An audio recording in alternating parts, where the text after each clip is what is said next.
또 그 어디입니까? 방동성에 가서 아마 육조대사 탑을 참배하고 다시 이제 그 마조 선사 제자인 서당 지장 선사를 만나서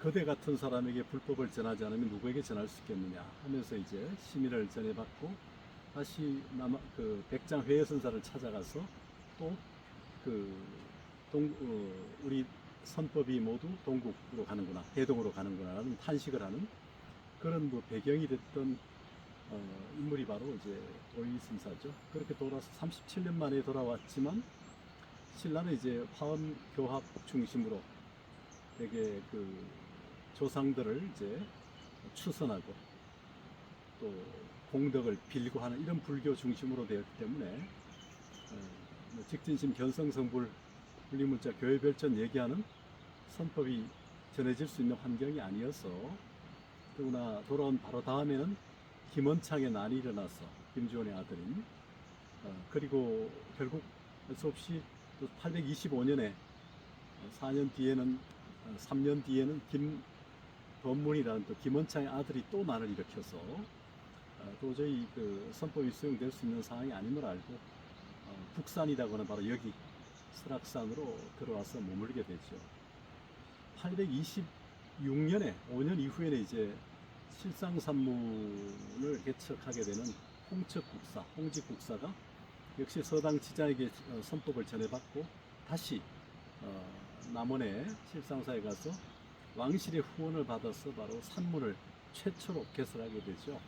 그런 과정은 우리가 수업 시간에 얘기했지만 그게 이제 남종선의 어떤 전례의 시작이었고 또 한 몇 년 뒤에는 또 서당 지자에게 선법을 전해받은 해철국사가 독리산, 전남 곡성 독리산 쪽에 가서 산문을 세우게 됐기 때문에 마조 도일의 수제자인 서당 지장에 의해서 이제 세 사람의 신라 선성이 신법을 전해받고 돌아와서 남종선을 펴는 그런 사이였죠.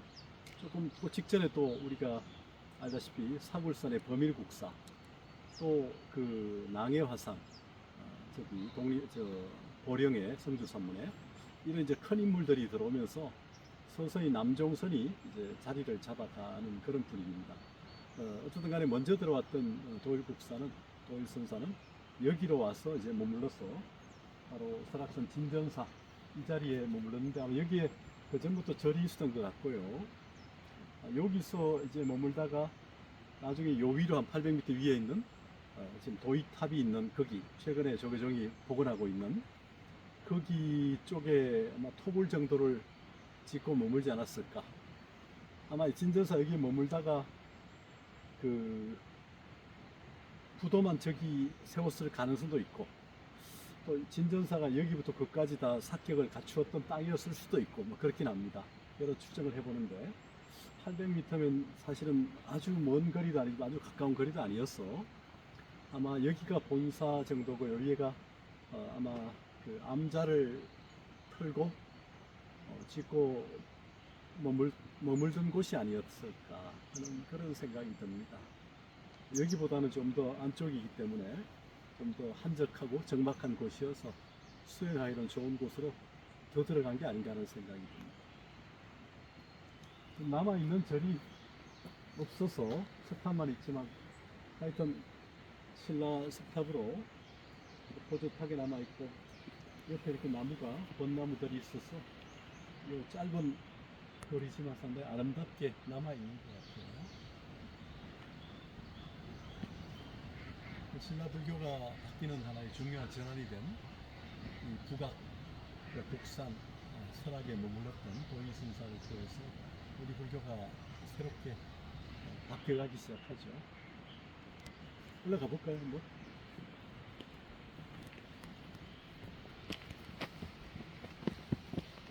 풀을 다 깎아서 마지막에 정리가 되군요.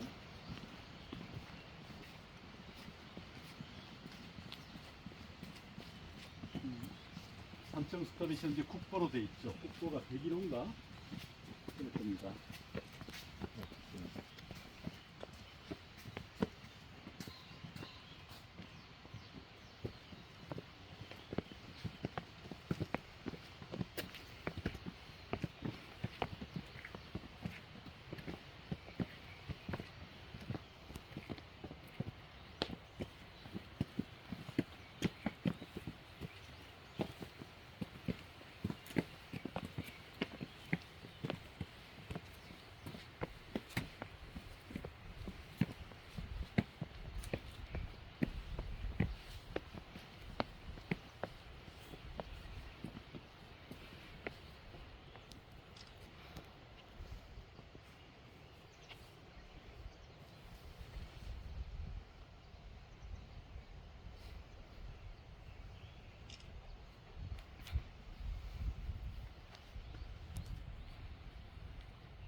교수님 그럼 이 앞에도 금당이 있었을까요?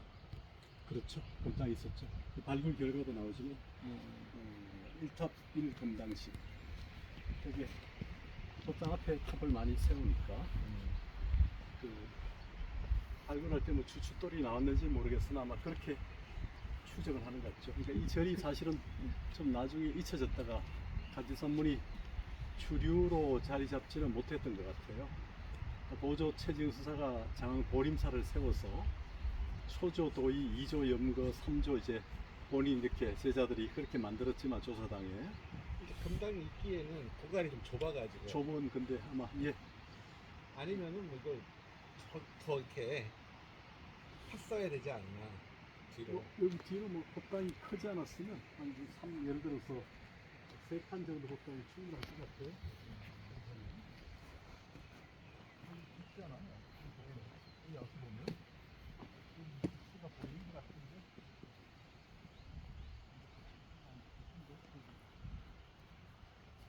바로 있으니까 좀 서로하고 간격이 좀 있어야 될 것 같아요.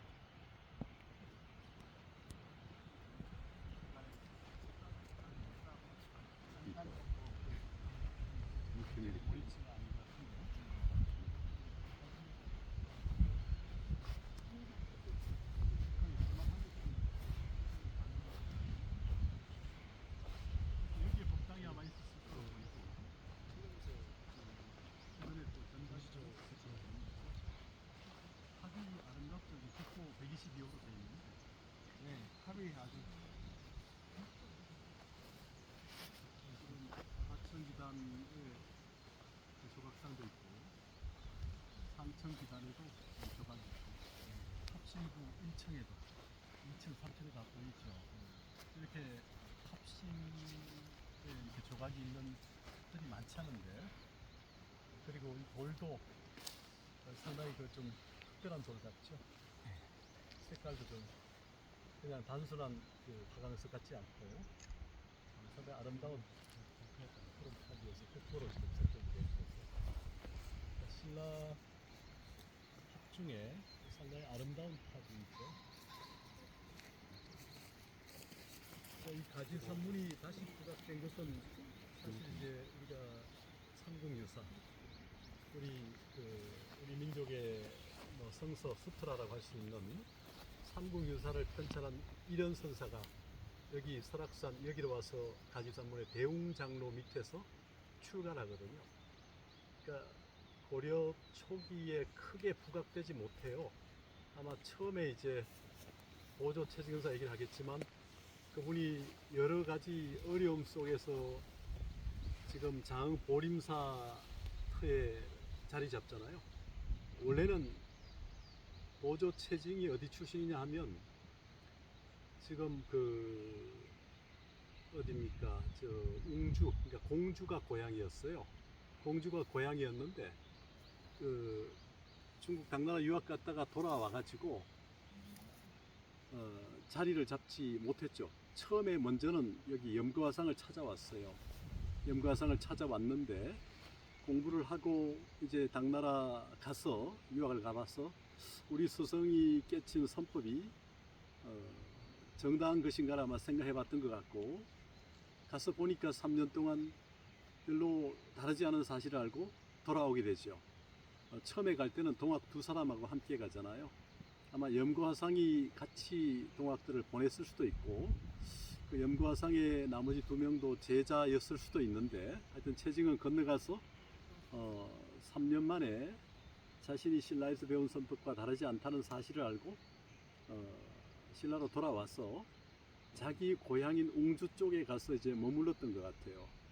근데 그 당시 그 낭해라고 하는 지금 무열왕계 후손이 원래 그쪽 지역의 틀을 잡기 전에 그 스님도 돌아와가지고 틀을 잡지 못했었는데 아마 이 소백산 쪽에 언거하고 있는 그 왕자 신라 왕자의 이제 후원을 받기 위해서 찾아가서 지금 현재 그 보령의 성주사에 머물러라고 하는 요청을 받고 그 후원을 받아서 성주 산문을 크게 일으키게 됩니다. 그러니까 이제 그 최징선사는 돌아와서 고향으로 갔지만 고향에는 원래 상당히 그 세력이 있어서 먹고 살만했던 것 같은데 출가를 원치 않았던 부모가 뭐 재물과 또 좋은 집안의 또 그 규수를 배경으로 이렇게 출가를 금지했지만 본인은 출가를 강행했죠. 17세. 그래서 출가한 이후에 이제 여기를 와서 공부했고 당나라 건너가서 3년 있다가 돌아와서 웅주로 가봤는데 이미 그때는 낭의 화상이 성주 산문을 중심으로 선의 세력을 확장하고 있으니까 거기 머물 수가 없었던 것 같아요. 그래가지고 고민 끝에 황학나냐라고 무진주 쪽까지 찾아갔던 것 같아요. 무진주가 당시에 어디입니까? 광주 지금 나주 쪽의 회진이었거든요. 그때 이제 당나라로 가는 하나의 창구였죠. 그 시기 10세기, 9세기 말. 그래서 그쪽 지역을 가서 황학나냐에 한 20년간 머물렀는데 경주의 헌안왕이 사람을 보내가지고 교단의 책임자와 그 관료를 보내서 장흥 현재 보림사 당시에 가지산사로 옮겨가서 머물라고 했는데 이 최지서가 왕의 명을 따르지 않았던 것 같아요.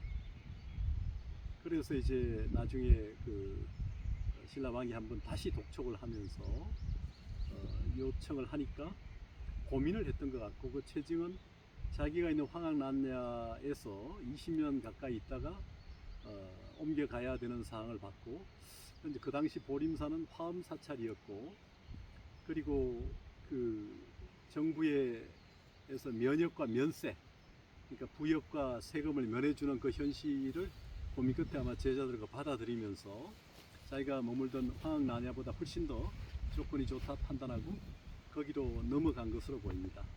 근데 그전은 당시 화엄교학이었기 때문에 화엄교학을 배경으로 했던 그 당시 그쪽 사찰의 분위기를 충분히 알고 있었던 것 같고 그 화엄과 선이 만날 수 있는 여지는 충분히 교학적으로 가능하기 때문에 사상적으로 그걸 이제 감당할 수 있다고 생각하고 옮겨간 거로 보입니다.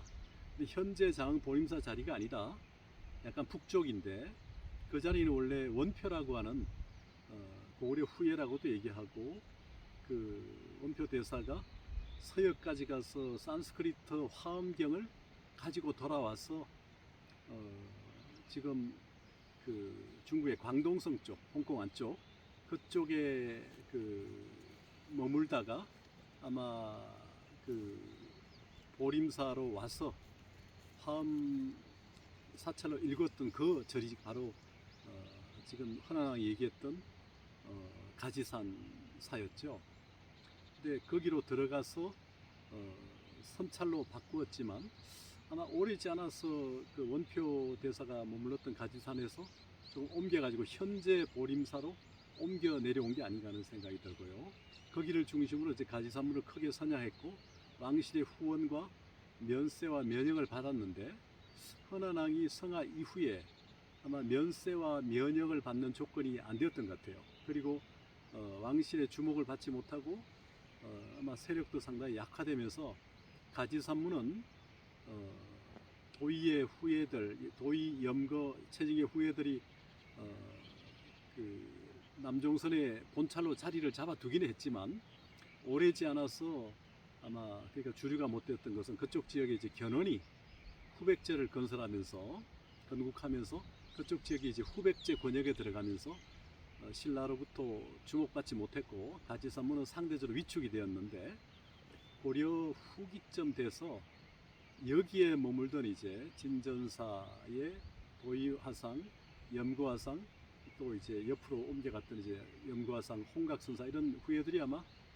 결국 그 영향력이 없어진 이후에 이 절에 머물던 대웅장로를 찾아서 일현선사가 출가를 합니다. 고려 후기죠. 삼국유사를 찬술한. 그러니까 일현선사가 이제 나중에 국사로까지 올라가고 이렇게 되면서 이 가지산문이 다시 부각이 되는 거죠.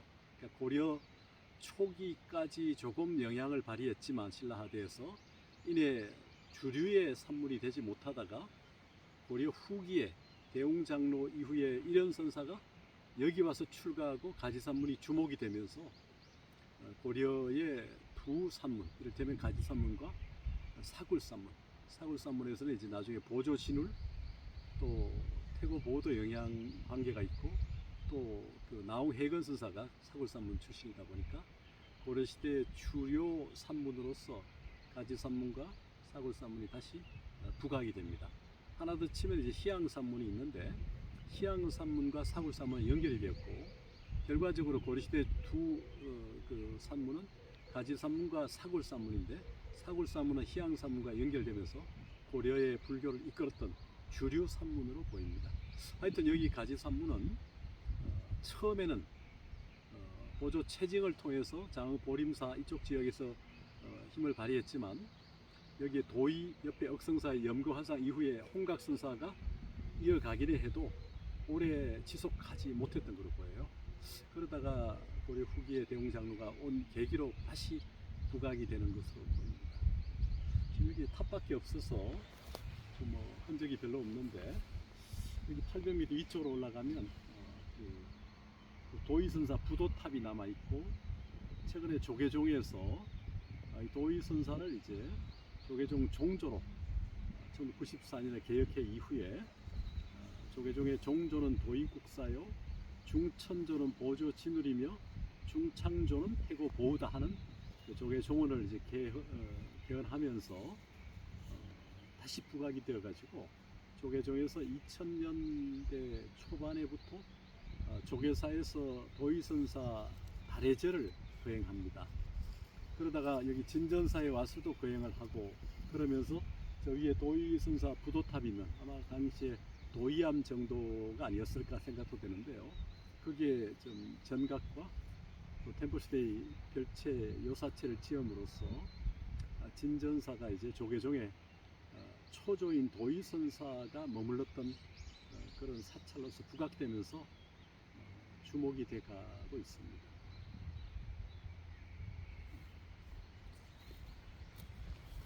탑을 한번 돌아보시면 참 아름답게 되어 있어서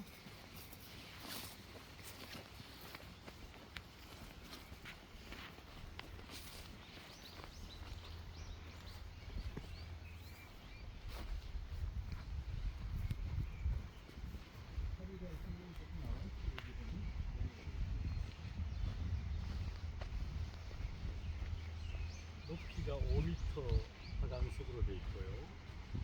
2층 기단, 하층, 상층 기단에 3층 탑신을 갖춘 통일시대의 대표적인 전형적 탑이라는 거. 아래 기단에는 이제 천이, 그러니까 하늘 사람이죠. 두 사람씩 두 분씩 이렇게 8분이 이렇게 조각이 되어 있고요. 위층 기단에는 이제 구름이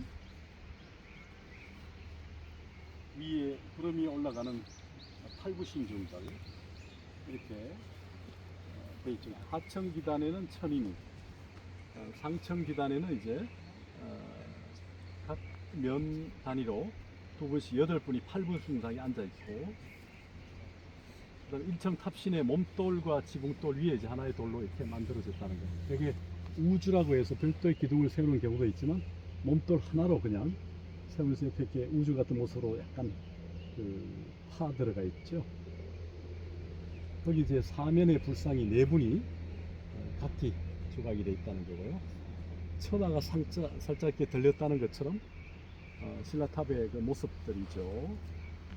그리고 3층 꼭대기에 받침돌만 남아 있고 그 위에 상륜부에 나머지 장치들은 없는데 노반이 있고 그 위에 장치들은 지금 없어졌죠. 균형이 잘 잡힌 통일신라 3층 탑이라 볼 수가 있고요. 그 색깔이 화강석이지만 보통 하얀 돌만이 아니라 약간 컬러가 있는 화강석이어서 상당히 중후한 모습을 보여줍니다. 그래서 탑밖에 안 남아있는 진전사지만 진전사의 삭격을 보여주는 그런 아름다운 탑이라고 생각합니다. 국보 제122호로 지정이 될 정도로 상당히 짜임새가 있는 그런 탑이라고 볼 수 있습니다. 통일신라 탑이 좀 남아있지만 그 중에서도 아주 수작이라 볼 수 있어요. 옥계석도 아주 깔끔하게 남아있고, 크게 손상이 안 된, 적어도 한 1200년 가까이 돼가는 탑임에도 불구하고 크게 손상이 없는 잘 보존된 탑이라고 할 수 있죠. 오히려 깊은 산 속에 있었기 때문에 이만큼 보존된 것이 아닌가 하는 생각도 들고요. 또 탑이 화강석이다 보니까 오래 견디는 것이라고 생각이 됩니다.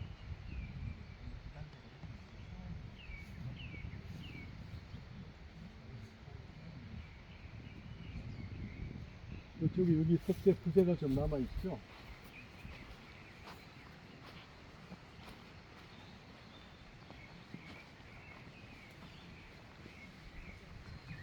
이런 돌은 저 법당의 주춧돌 정도로 보이는데, 나머지 부재들은 지금 가운데 가서 발생할 수가 없고, 이런 돌도 뭔가 주춧돌 같은 거로 썼던 건데 반 잘린 것 같고요. 많이 지금 남아 있지는 않은데, 하여튼 이 부재들도 당시에 이 절을 조성할 때 썼던 부재들 같고, 이런 돌 같은 경우는 이런 돌에 비해서 좀 후대에 다시 중창할 때 썼던 부재 같아요. 그러니까 시대의 차이가 있는 거죠. 여기 남아있는 부재도 이것이 훨씬 신라 때 것 같고, 이건 고려 때나 조선 때 느낌이 듭니다. 이 단풍나무들이 이렇게 있어서 가을에 아주 아름다운데, 여기 오면. 그리고 이 나무들이 있어서 이 절의 의미가 훨씬 더 살아나는 것으로 보입니다. 되게 건물들이 다 꽉 차 있는 절도 아름답지만, 이게 좀 텅 빈 사지들도 그에 못지않는 아름다움이 있어요. 상상하는 즐거움도 있고, 또 상상을 통해서 절을 복원할 수 있어서 사지들의 아름다움이 있습니다. 사지 나름대로의 고유한. 그래서 뭐 사지 기행도 해보면 좋죠. 그렇죠. 가문사지나 이런 데 가면 막 감동이죠, 막 진짜. 그렇죠. 어디? 가문사지나 이런 데 가면 경주? 정말 경주 감동이지. 문망대왕릉 있는데 이렇게 이런 말할 수 없지. 석탑 중에 가문석탑이 가장 아름답죠. 네, 정말. 웅장하면서. 네, 석양이 이렇게 내릴 때 보면 풀 냄새가 좋죠.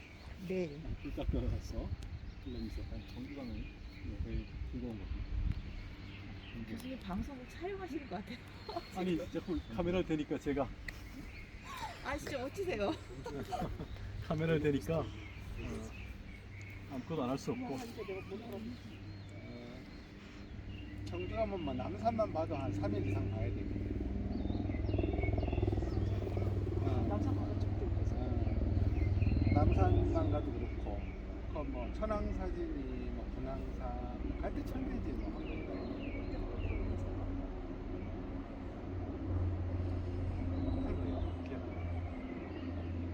이제만 해도 저런 집이 없었는데 들어왔어요.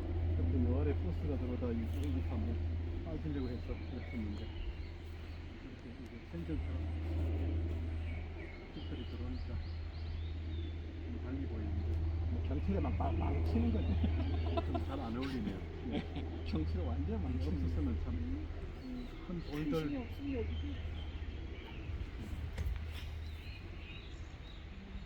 이게 저기서 저 위에 또 복원하고, 지금 여기도 조금 복원한 다음에 법당 하나 정도는 보도 좋을 것 같은데. 참 신사 이런 데 좀 많으니까. 예.